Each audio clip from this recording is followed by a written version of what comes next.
Hi hello welcome to my channel. ఈరోజు మన ఛానల్లో ఒక ఇంట్రెస్టింగ్ రెసిపీతో మళ్ళీ మీ ముందుకు వచ్చేసాను. ఎంతో రుచికరమైన chicken levers and hot masala curry అనమాట. ఈ కర్రీని మీరు కూడా చూసేయాలనుకుంటే ఇంకెందుకు లేట్, మరి ఈ రెసిపీని స్టార్టింగ్ నుంచి ఎండింగ్ వరకు చూసి మీ ఇంట్లో కూడా ఒకసారి ఇలా ట్రై చేసేయండి. రెసిపీలోకి వెళ్ళిపోదామా? వెళ్ళే ముందు ఒకసారి నా ఛానల్ని సబ్స్క్రైబ్ చేయండి. నేను ఇక్కడ అర KG chicken levers and hearts 2 తీసుకున్నాను. సో, దాంట్లో కొంచెం పసుపు, కొంచెం ఉప్పు వేసి బాగా క్లీన్ చేసుకోవాలి వాటర్‌లో క్లీన్ చేసుకొని, స్టవ్ మీద ఒక గిన్నె పెట్టుకొని, ఆ చికెన్ లివర్స్ అండ్ హార్ట్స్‌ని దాంట్లో ఏసి, కొంచెం మళ్ళీ పసుపు, అలానే కొంచెం ఉప్పు యాడ్ చేసుకోవాలి. వేసుకున్న తర్వాత కొంచెం దీనికి తగినన్ని వాటర్ కూడా యాడ్ చేసుకొని ఉడకనివ్వాలి. ఇలా చికెన్ లివర్ అండ్ హార్ట్స్ ఉడకనిస్తే మనకి నీచు వాసన అనేది రాకుండా ఉంటుంది. సో, అందుకనే నేను ఈ రెసిపీని ఈ స్టైల్‌లో చేస్తాను. అదే నేను మీకు ఈరోజు చూపించబోతున్నాను. చాలామందైతే ఉడకబెట్టకుండా చేసేస్తారు. మేమైతే ఎక్కువ ఉడకబెట్టుకునే చేస్తాం. ఎందుకంటే నీసు వాసన అనేది రాకుండా ఉంటుందని. సో, మీరు కూడా ఒకసారి ఈసారి ట్రై చేసేటప్పుడు ఇలా ట్రై చేయండి. వాటర్ కూడా యాడ్ చేసుకున్న తర్వాత స్టవ్ ఆన్ చేసుకుని, చికెన్ అయితే మంచిగా ఉడుకుతుంది కదా! చూసారు కదా! ఇలా మనం కొన్ని వాటర్ పోస్తే దాంట్లో ఇంకా వాటర్ తేలి ఎక్కువ వాటర్ అవుతుంది. సో, అవి కూడా డ్రై అయ్యే వరకు ఉడికించుకుని పక్కన పెట్టుకొని ఉంచుకోవాలి. ఇప్పుడు స్టవ్ మీద ఒక కళాయి పెట్టుకుని, అందులోకి ఒక కప్ వరకు ఆయిల్ పడుతుంది. ఆయిల్ ఎంత అని అనుకోవద్దు. లివర్స్ కర్రీకి ఆయిల్ ఎక్కువగానే పడుతుంది. ఇప్పుడు ఆనియన్స్‌ని ముక్కలుగా కట్ చేసుకొని వేసుకోవాలి.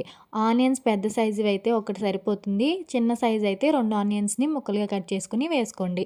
ఇప్పుడు ఆనియన్స్ గోల్డెన్ బ్రౌన్ కలర్ వచ్చే వరకు ఫ్రై చేసుకోవాలి. ఆనియన్స్ ఫ్రై అయిపోయినాయి కదా! ఇప్పుడు ఇందులోకి చికెన్ లివర్స్‌ని యాడ్ చేసుకోవాలి. అర కేజీ తీసుకున్నానని చెప్పాను కదా! సో, అర కేజీ లివర్స్‌ని ఇందులోకి యాడ్ చేస్తున్నాను. మొత్తం అంతా కలిసేలాగా ఒకసారి గరిటె పెట్టి కలుపుకోవాలి. నిదానంగా కలుపుకోవాలి. ఎందుకంటే ఆల్రెడీ ఇవి ఒకసారి కుక్ అయినాయి కదా!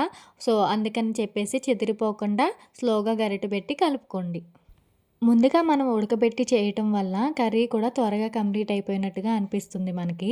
అంటే ప్రాసెస్ ఈజీగా ఉంటుంది చేయడానికి. నెక్స్ట్ ఇందులోకి అల్లం వెల్లుల్లి పేస్ట్‌ని ఒక స్పూన్ వరకు యాడ్ చేసుకోండి. యాడ్ చేసుకొని గరిటె పెట్టి ఒకసారి మళ్ళీ నిదానంగా కలుపుకోండి. ఇప్పుడు ఇందులోకి మనము పావు టీ స్పూన్ వరకు పసుపుని యాడ్ చేసుకోవాలి. తర్వాత ఒక స్పూన్ వరకు ఉప్పుని యాడ్ చేసుకోవాలి. సాల్ట్ మనం ఆల్రెడీ లివర్స్‌ని ఉడకబెట్టేటప్పుడు వేసుకున్నాం కాబట్టి చూసుకొని అడ్జస్ట్ చేసుకొని వేసుకోండి. కారం ఇక్కడ నేను 2 స్పూన్స్ యాడ్ చేసుకుంటున్నాను. మీరు మీ టేస్ట్‌కి సరిపడా కారాన్ని యాడ్ చేసుకోండి. ఒకసారి అంతా కలిసేలాగా గరిటెతో మిక్స్ చేసుకుని ఆయిల్ పైకి తేలే వరకు ఫ్రై చేసుకోండి. ఇదిగో చూడండి, వీడియోలో చూపిస్తున్నాను కదా! ఇలా ఆయిల్ పైకి తేలే వరకు ఫ్రై చేసుకున్న తర్వాత ఒక స్పూన్ వరకు గరం మసాలాని యాడ్ చేసుకోండి. మీకు నచ్చినట్లయితే ఇందులో కొబ్బరి పొడిని కూడా యాడ్ చేసుకోండి. ఎండు కొబ్బరి పొడి చాలా బాగుంటుంది. ఇప్పుడు ఇందులోకి కట్ చేసి పెట్టుకున్న కొత్తిమీరని యాడ్ చేసుకోవాలి. అంతేనండి, ఆల్మోస్ట్ మన కర్రీ రెడీ అయిపోయినట్టే. ఇంకొక 5 మినిట్స్ పాటు కుక్ చేసుకుని స్టవ్ ఆఫ్ చేసుకుంటే ఈ రెసిపీ రెడీ అయిపోయినట్టే. ఇప్పుడు ఒక సర్వింగ్ బౌల్ తీసుకొని కర్రీని సర్వ్ చేసుకుంటే ఇంకేముందండి, చాలా ఇంట్రెస్టింగ్ అయిన రుచికరమైన chicken levers and hearts curry ready అయిపోయింది. ఇలా కర్రీ చేసుకుని ఒక రసం పెట్టుకుని తింటే సూపర్ ఉంటుందండి. ఇంకెందుకు లేట్, మరి ఈ వీడియోను చూసి ఈ రెసిపీని మీరు కూడా ఒకసారి ఇంట్లో ట్రై చేసేయండి.